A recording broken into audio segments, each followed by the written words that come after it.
Aïla Navidi, vous êtes comédienne, vous êtes autrice, vous êtes également metteuse en scène de ce spectacle qui s'appelle 4211 kilomètres, qui a déjà remporté de nombreux prix. C'est une histoire poignante qui parle d'exil, de déracinement que vous aviez écrite. Et elle est d'autant plus profonde et intéressante et importante que c'est aussi votre histoire et celle de vos parents.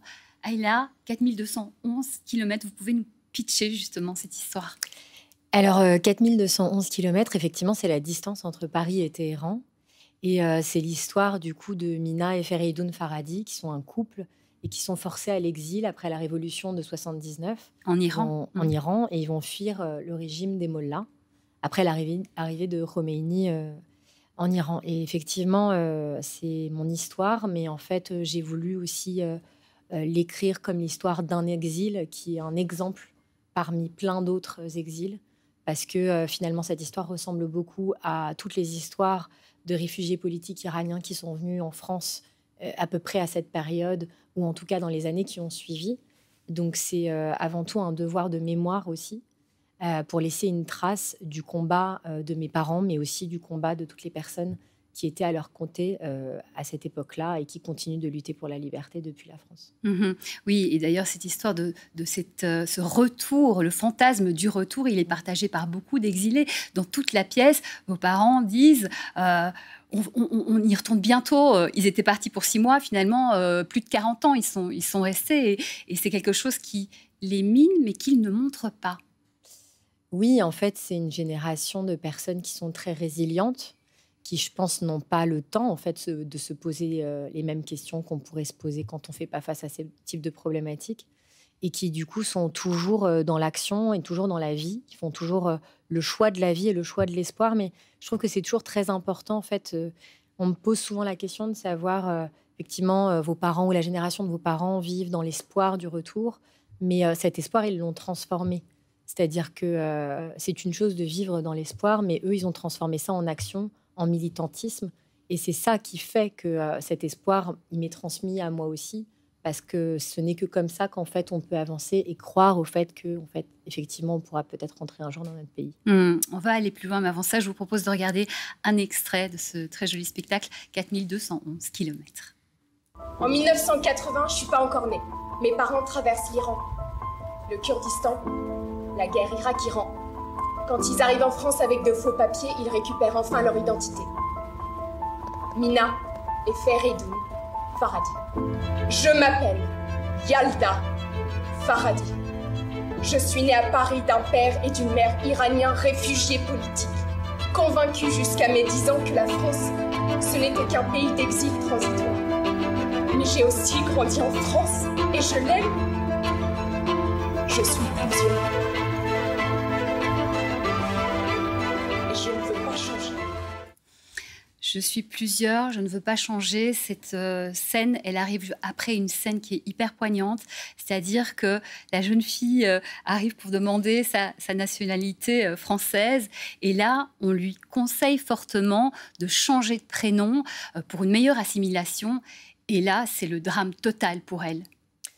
Oui, en fait, c'est ce à quoi moi j'ai fait face, et je pense que beaucoup de personnes à cette époque-là, et peut-être encore aujourd'hui, avec la loi immigration, ont fait face. C'est-à-dire qu'en fait, je n'ai pas eu la possibilité d'être naturalisée jeune, donc je l'ai été à mes 18 ans.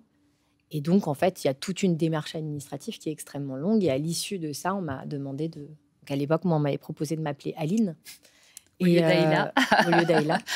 Et ça a été un bouleversement, parce qu'en fait, on se pose la question à ce moment-là véritablement de notre identité, de ce que ça veut dire aussi aujourd'hui être étranger en France. Qu'est-ce que ça veut dire aussi l'obtention de cette nationalité une fois qu'on accepte ou pas de changer de prénom?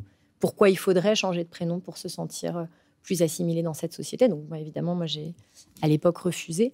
Mais je trouvais que c'était important parce que ça cristallisait beaucoup de problématiques qui sont des problématiques auxquelles j'ai fait face, mais qui sont aussi des problématiques qui vont bien au-delà de l'asile politique que nous on a vécu, mais qui sont la réalité d'une immigration française aujourd'hui. C'est comment est-ce qu'on peut grandir en étant multiple, pluriel, en gardant son prénom d'origine et en étant tout autant français que quelqu'un d'autre. Et quelle réponse vous avez trouvée à ça, vous, Aïla?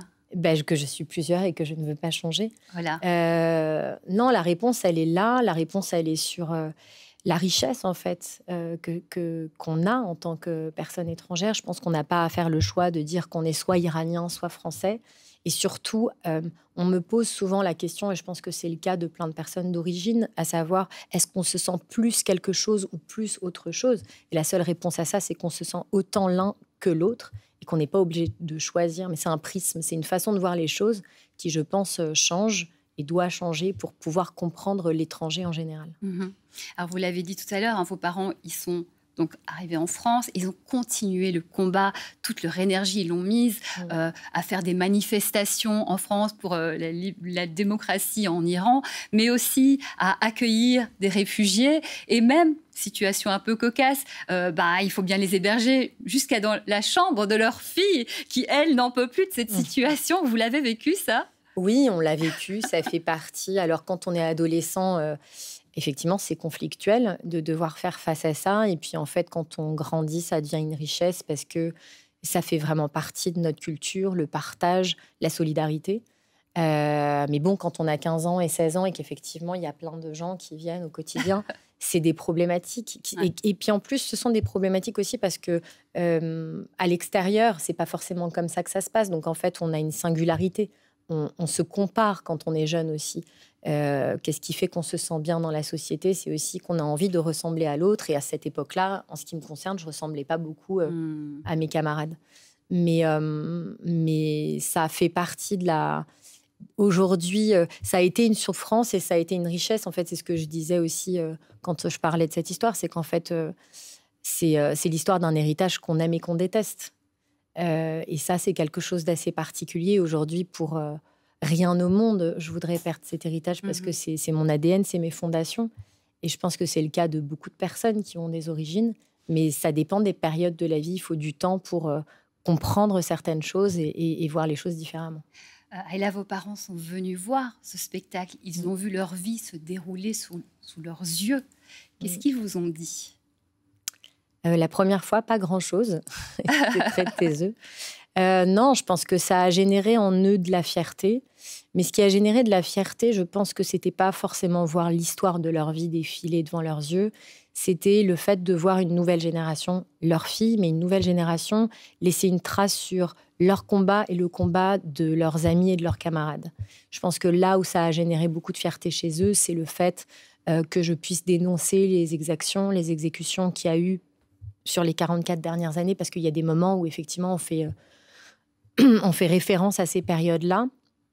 Et je pense que là où ça leur a fait du bien, en tout cas j'imagine, c'est le fait que la nouvelle génération ait la volonté de laisser une trace et qu'en fait ils puissent se dire que ce combat ne se termine pas avec eux, que nous aussi en fait on va prendre la relève derrière.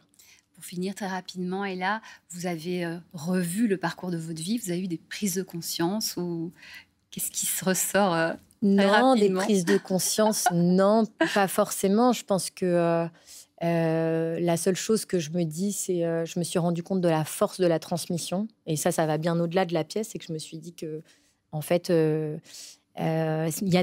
n'est pas que l'éducation qui nous donne un héritage, qu'il y a des choses qu'on reçoit, comme l'amour d'un pays dans lequel je suis jamais allée, par exemple. Ça m'a permis de comprendre ça. Ça m'a permis de comprendre que c'est quelque chose qu'on m'a donné sans forcément que je m'en rende compte, sans forcément que eux s'en rendent compte. Oui, c'est un cadeau finalement que vous avez bien pris conscience. Très précieux. Oui, très précieux. 4211 km. C'est vraiment un très joli spectacle. Ça se passe au Théâtre Marigny. Le 8 mars, j'en profite, il y a une table ronde présentée par Claire Chazal dans le cadre de la journée des droits des femmes, internationale des droits des femmes. Voilà, magnifique. Allez-y, prenez des mouchoirs, mais c'est sublime. Merci infiniment. Merci beaucoup.